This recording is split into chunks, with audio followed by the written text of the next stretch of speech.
Maka pada saat itu pun mereka menolak karena Musa dan Khidir dianggap orang asing di situ. Mereka tidak mau kedua orang ini nginap di situ. Maka yang terjadi, Khidir pun pada saat mau keluar melihat ada tembok mau rubuh, oleh Nabi Khidir disentuh tembok tersebut, tiba-tiba jadi bagus kembali. Nabi Musa AS cuma kasih masukan saja. Lalu berkata, wahai Khidir, kalau kau mau, cukuplah perbaikan tembok ini, kita minta sebagai balasan jasa supaya kita diizinkan nginap di tempat ini. Kata Khidir AS, saya sudah katakan hai Musa, sekarang saatnya kita berpisah. Saya sudah bilang jangan menjelaskan apapun atau bertanya sebelum saya jelaskan. Maka kata Khidir, maka sekarang saya akan jelaskan kepadamu kenapa saya lakukan ketiga perbuatan tersebut yang membuat kau tadi kaget itu.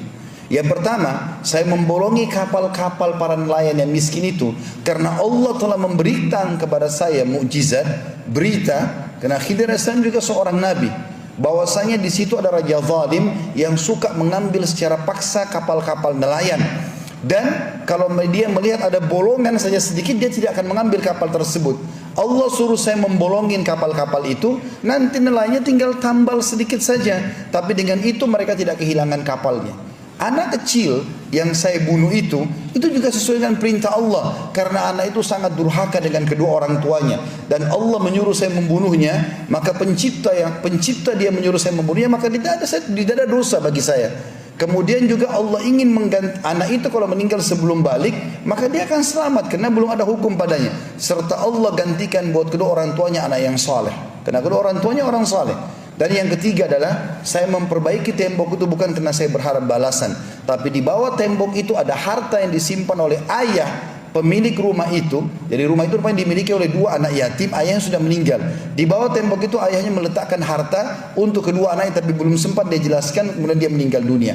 Maka kalau rubuh tembok tersebut, masyarakat itu akan mengambil secara paksa. Maka saya disuruh oleh Allah perbaiki tembok tersebut sampai sudah bagus tembok itu, barulah kemudian nanti satu waktu kalau mereka dewasa Allah rubuhkan, harta itu akan dimiliki oleh anak yatim tersebut. Ini kisah kedua yang Allah ajarkan kepada kita setiap Jumat baca, sesuatu yang Allah tentukan dan terapkan walaupun mustahil di mata manusia, dibangun di atas pondasi keyakinannya. Dan yang ketiga kita tentang Zulkarnain, seorang raja yang berkuasa di muka bumi ini. Bagaimana dia menghadang dua suku besar Ya'juj dan Ma'juj untuk menyebarkan kerusakan di muka bumi. Dan dengan izin Allah dia bisa membendung kedua suku tersebut dengan membuat sebuah benteng yang sangat kuat di antara dua gunung dari timah yang dipanaskan dengan besi-besi yang disusun dan dipanaskan juga.